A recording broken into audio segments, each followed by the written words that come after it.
Hi, everyone.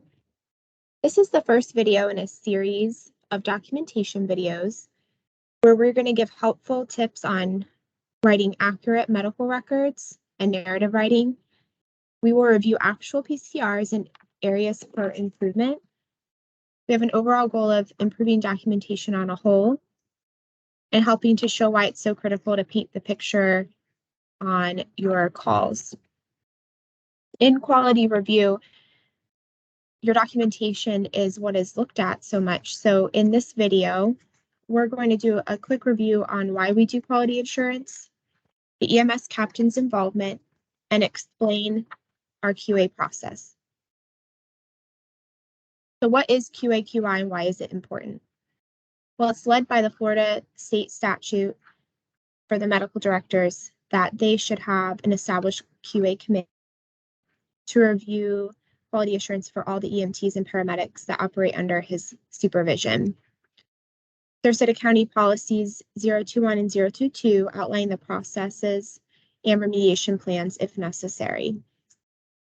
The QA committee meets on a monthly basis and review any concerns that come up.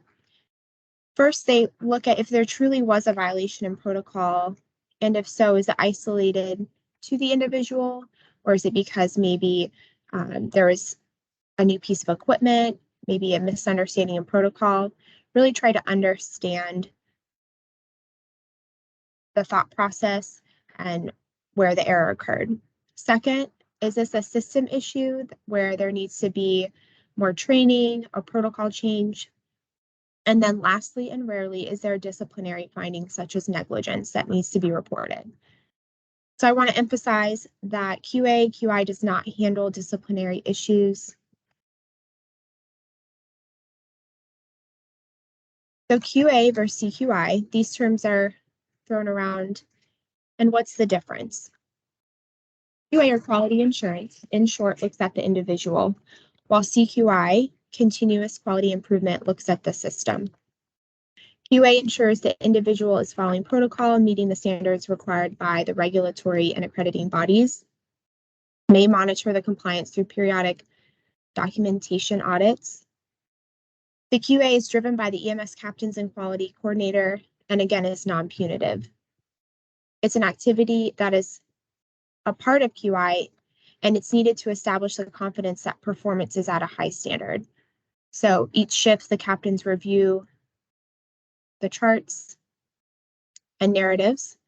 So that's an example of active quality assurance. Now, CQI, continuous quality improvement, is just that. It's a continuous assessment.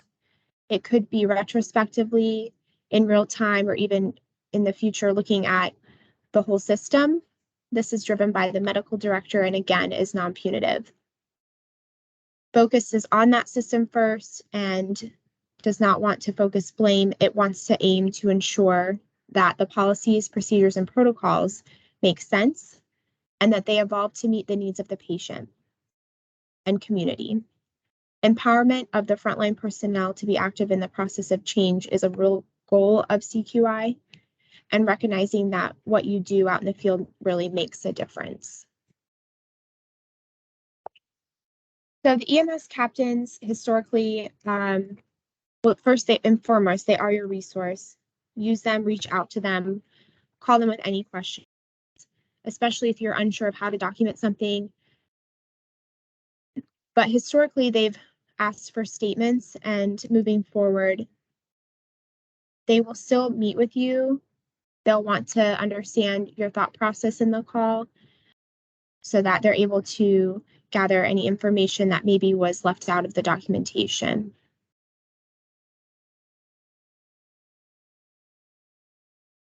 So our QA process and what to expect. Again, the captain will meet up with you. It is non-punitive. We want to see you succeed. We want to make sure that you have all the tools to write good narratives. It is confidential. It cannot be discovered by public record.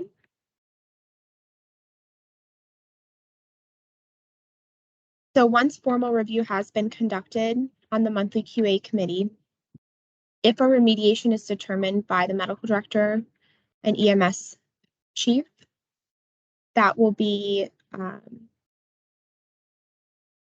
based on the formal review. So if there is a PIC lead removal to allow for the remediation, you will get a phone call from the EMS chief. There's no punitive nature in the remediation. Again, this is to see everyone succeed. This may include a written test to assess knowledge, scenarios, skills assessments, and/or may include an extra ride time with an FTO. Reminder, this is confidential and not placed in the personnel file. It's important to separate QA from disciplinary. If something does turn out that there is a need for disciplinary referral, such as negligence, it will be detached from QA and forwarded to fire administration.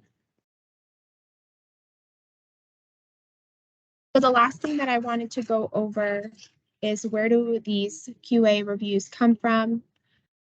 And the number one thing that we see is customer or patient complaints that they call or email or we receive on a billing survey.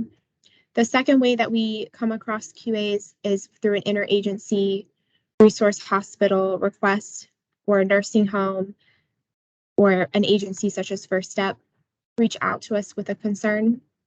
And then lastly, the internal review of reports. This could come from the medical director, EMS chief, EMS captains, or myself. We find a deviation in protocol, and we want to ensure that there's no misunderstanding. So that those are three ways where incidences will come to QA. So I hope that this helped explain a little bit of our process. If you have any questions, please reach out to your EMS captain. If you have any suggestions or things you'd like to see in this documentation series, again, please reach out to your respective EMS captain. Thank you.